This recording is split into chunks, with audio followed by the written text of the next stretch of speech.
Napoleon போனபர்ட் என்று மாற்றிய பிறகு சாதாரண இராணுவ உத்தியோகத்தில் இருந்தவர் ஐரோப்பாவுக்கு சக்கரவர்த்தியானார்.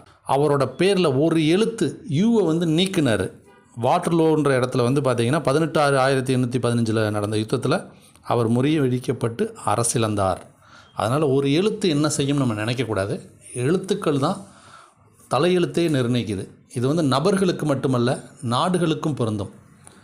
இதே 15/8/1769 பிறந்தவர் தான் நெப்போலியன் போனபர்ட். நம்ம சுதந்திரத்தன்னைக்கு இந்த டைமில் பார்த்திங்கன்னா நம்ம நாடோட பேர் இந்தியா அப்படின்றது 12 இருக்குது. அதை பாரத் BHARAT அப்படின்னு மாற்றினா கண்டிப்பாக நம்ம தான் வல்லரசாக இருப்போம் உலகத்துக்கே. பல நாடுகள் பெயர் மாற்றங்கள்னால வீழ்ந்ததும் உண்டு, உயர்ந்ததும் உண்டு. சிலோன் இருந்த வரைக்கும் நமக்கு அண்டை நாடை பற்றி வரலாறை படித்து பார்ப்போம். பாருங்கள் எவ்வளவு சிறப்பாக இருந்தது. ஸ்ரீலங்கான்னு மாறினோன்னே அது எப்படி இருக்குன்னு பாருங்கள். அதனால் நம்ம பாரத் என்று மாற்றுவோம். உலகின் முதன்மை நாடாக இருப்போம்.